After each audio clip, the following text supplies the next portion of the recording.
राधे, हरे कृष्णा। कैसे हो आप सब लोग? आशा करती हूँ आप सभी परम मंगल में होगे, स्वस्थ होगे, अच्छे होगे। सबसे पहले आप सभी को देवउठनी एकादशी की अनंत और अनंत शुभकामनाएं। इस बार ना इतनी सारी कंफ्यूजन हो गई कि देवउठनी एकादशी 1 तारीख की भी है, 2 तारीख की है। आधे लोगों ने 1 तारीख की एकादशी करी है, आधे लोग 2 तारीख की एकादशी करेंगे। अब जिन लोगों ने 1 नवंबर की एकादशी करी है वो लोग 2 नवंबर को अपने व्रत का पारण कब करेंगे? ठीक है। सबसे पहले बड़े सारे नए लोग हैं जिन्होंने एकादशी का व्रत करा है, उनको यही नहीं पता व्रत पारण किसे कहते हैं। व्रत पारण होता है व्रत को सही समय पे खोलना। जैसे आप वैष्णो देवी जाते हो, मैं आपको एक एग्जाम्पल के थ्रू समझाती हूँ।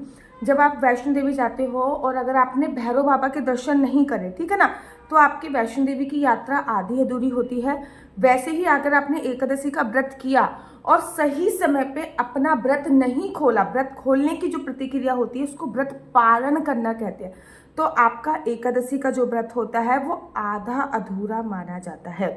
अब मैं आपको, जिन्होंने 1 तारीख का व्रत रखा है और 2 तारीख को पारण, उनको कितने बजे करना है, क्योंकि 2 तारीख को भी बड़े सारे लोग एकादशी का व्रत कर रहे हैं। ऐसे में हम व्रत का पालन कब और किसी तरीके से करें? देखो, हमारे श्रीमद् भागवत महापुराण में ना वर्णन आया है कि राजा अम्बरीश थे। बहुत सुंदर कथा है कि राजा अम्बरीश थे, वो हमेशा भगवान की पूजा अर्चना वंदना करते थे। राजा होते हुए भी भगवान के लिए चक्की से आटा खुद पीसते थे। पहले ज़माने में वो तो नहीं होती थी ना मशीन वगैरह आटा पीसने की, तो हाथ से आटा पीसा जाता था। तो जब वो भगवान के लिए चक्की से आटा पीस रहे होते थे, उनको पसीना आ रहा होता था और भगवान अपने पीताम्बर से उनको हवा कर रहे होते थे। ऐसे परम भगवत प्रेमी थे राजा अम्बरीश।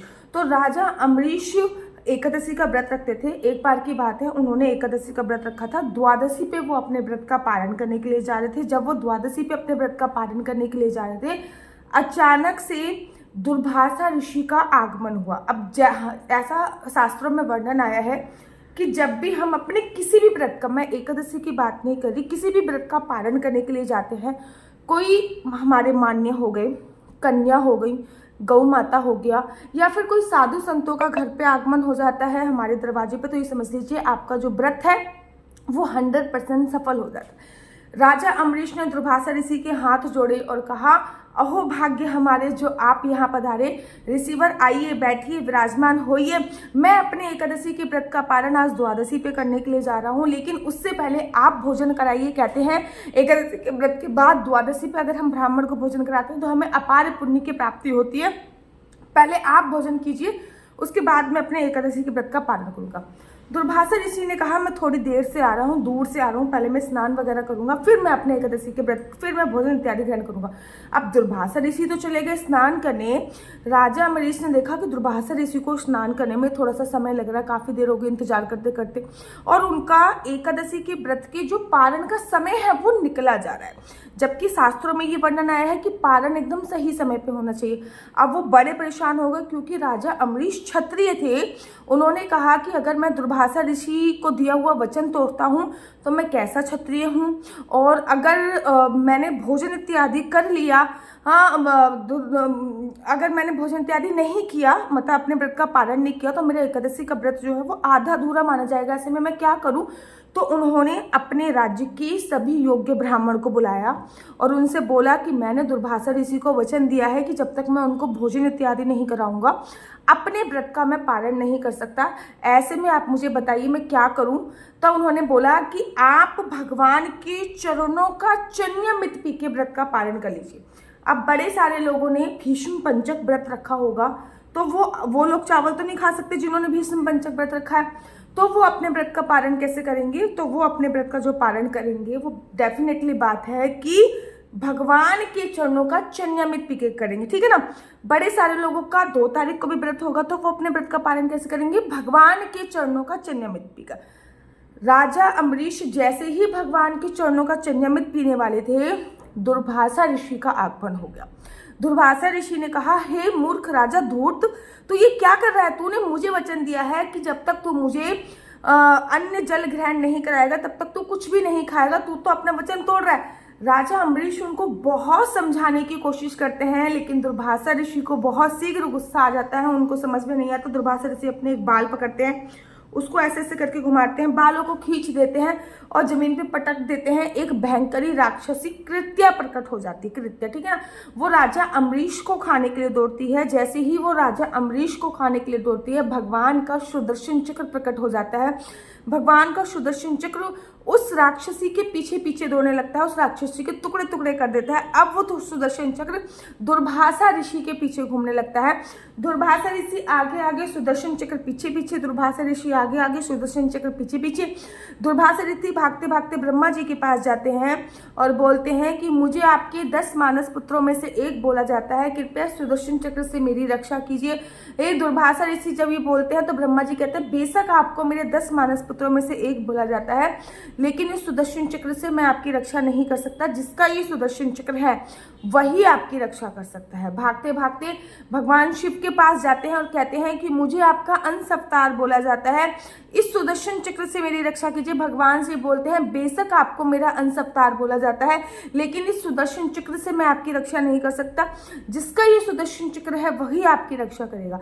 भागते भागते भगवान विष्णु के पास जाते हैं। भगवान विष्णु कहते हैं, दुर्भाषा ऋषि अहो भाग्य हमारे जो आप यहाँ पधारे, आइए विष्णु लोक में आपका स्वागत है। दुर्भाषा ऋषि कहते हैं, विष्णु लोक में स्वागत सब सही है, पहले अपना ये सुदर्शन चक्र शांत कीजिए। विष्णु भगवान कहते हैं, जब तक आप विष्णु लोक में हो ये सुदर्शन चक्र आपका कुछ नहीं कर सकता, लेकिन जैसे ही आप विष्णु लोक से जाओगे ये सुदर्शन चक्र आपका पीछे पीछे पड़ जाएगा। अब भगवान कहते हैं कि मैं विष्णु लोक में कब तक रहूंगा ऐसे, कम से कम कुछ तो करो। कहते हैं, अहम भक्त पराधीनम, अर्थात ये सुदर्शन चक्र मैं शांत नहीं कर सकता, मैं तो खुद अपने भक्तों के अधीन हूँ। ये सुदर्शन चक्र केवल एक ही इंसान शांत कर सकता है और वो है राजा अम्बरीश स्वयं।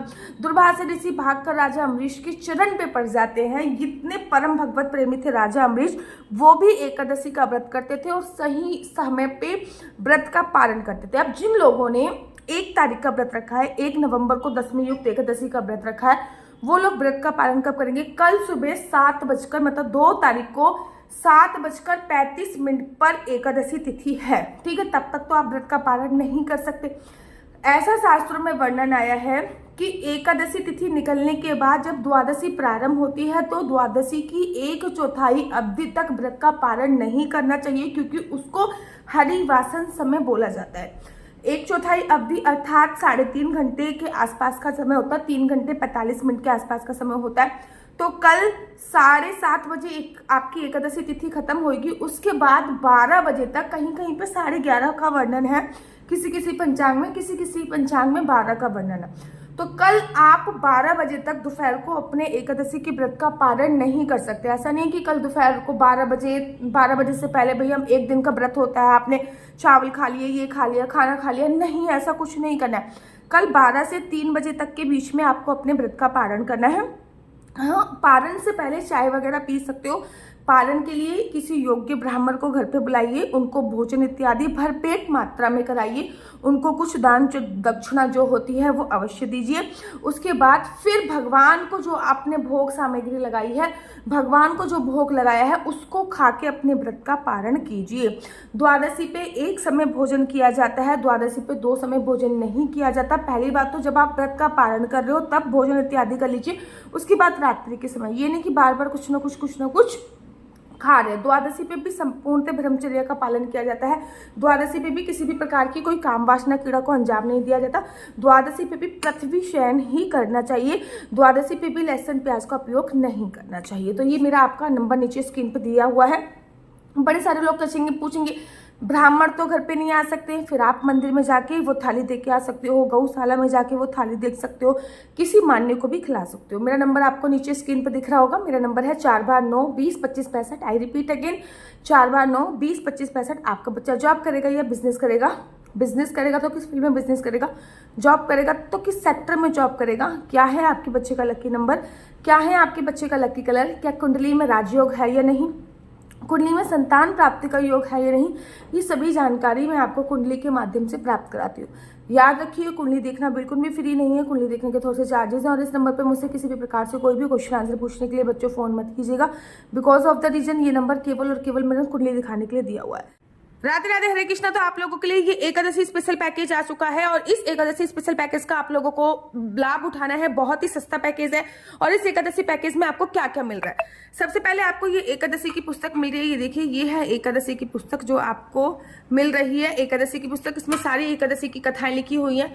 इसी के साथ साथ आपको ये जप माला मिल रही है। याद रखिए, ये जप माला है राधा राधा राधा राधा राधा। तो ये आपको एक जप माला मिल रही है। गले में पहनने वाली डबल राउंड की तुलसी माला मिल रही है। 2 राउंड की तुलसी माला मिल रही है। इसी के साथ साथ आपको लड्डू गोपाल के लिए एक तुलसी माला मिल रही है, लड्डू गोपाल के लिए एक वैजंती माला मिल रही है, लड्डू गोपाल के लिए एक चंदन माला मिल रही है। 3 चीजें आपको लड्डू गोपाल के लिए मिल रही है। इसी के साथ साथ लड्डू गोपाल के लिए आपको इत्र मिल रहा है, कोई भी इत्र आपको मिल सकता है। उसी के साथ साथ लड्डू गोपाल के लिए अष्टवगंधा तिलक आपको मिल रहा है।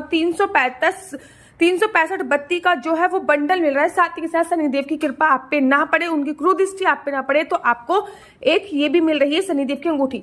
ये सारा का सारा पैकेज है वो 680 रुपए का है। कोई भी डिलीवरी चार्ज नहीं। 680 रुपए में आपको कितने आइटम मिल रहे हैं? 1 2 3 4 5 6 7 8 9 10 आइटम मात्र 680 रुपए में मिल रहा है। अगर मैं एक एक आइटम की बात करूं तो बड़ा बड़ा महंगा पड़ता है। आप लोगों को पता है, ये जो जप माला है इसका ही प्राइस 344 रुपए है। गले में पहनने वाली जो माला है इसका प्राइस 150 रुपए, 500 रुपए का तो ये दोनों ही हो जाता है। आपको सोचिए, 680 रुपए और फ्री डिलीवरी चार्ज के साथ इतना सारा आइटम मिल रहा है। 100 रुपए का तो आपका इत्र ही पड़ जाता है। 60 रुपए की आपकी ये माला पड़ जाती है। तो बहुत ही महंगा, अगर एक एक करके खरीदते हैं तो बहुत ही महंगा पड़ता है। 680 रुपए विद फ्री डिलीवरी चार्ज के साथ इस 10 आइटम को बुक कर लीजिए और एकादशी की बहुत बहुत शुभकामनाएं।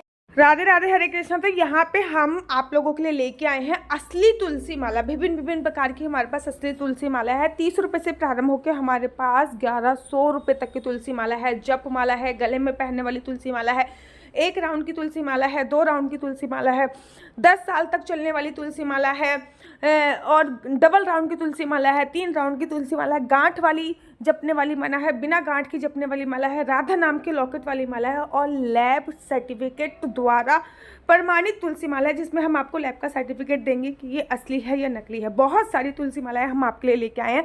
न केवल हम आपके लिए तुलसी माला का कलेक्शन लेके आए हैं, अपितु लड्डू गोपाल की असली तुलसी माला जिसपे राधा नाम का लॉकेट है, लड्डू गोपाल के लिए वैजंती माला, लड्डू गोपाल के लिए चंदन माला भी हम लोगों के लिए लेके आए हैं।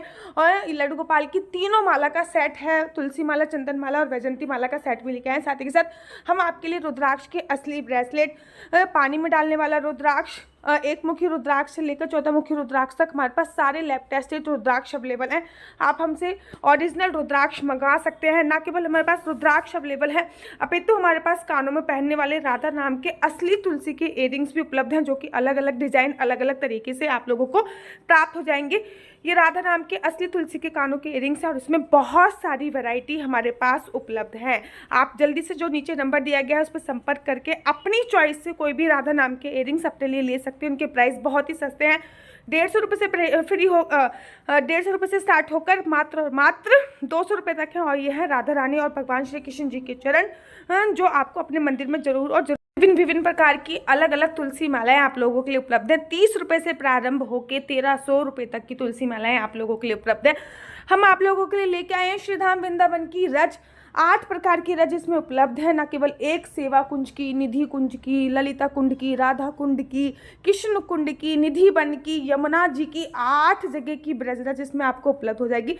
ऑर्डर जल्दी से जल्दी नीचे दिए गए नंबर से करिए, हमारे पास लिमिटेड स्टॉक है। राधे राधे। अगर आपको मेरी वीडियो अच्छी लगती है तो आप अपना यूट्यूब चैनल हरि बोल को लाइक शेयर सब्सक्राइब करना बिल्कुल भी मत भूलिए। तब तक के लिए मुझे दीजिए इजाजत। राधे राधे, हरे कृष्णा, हरि बोल।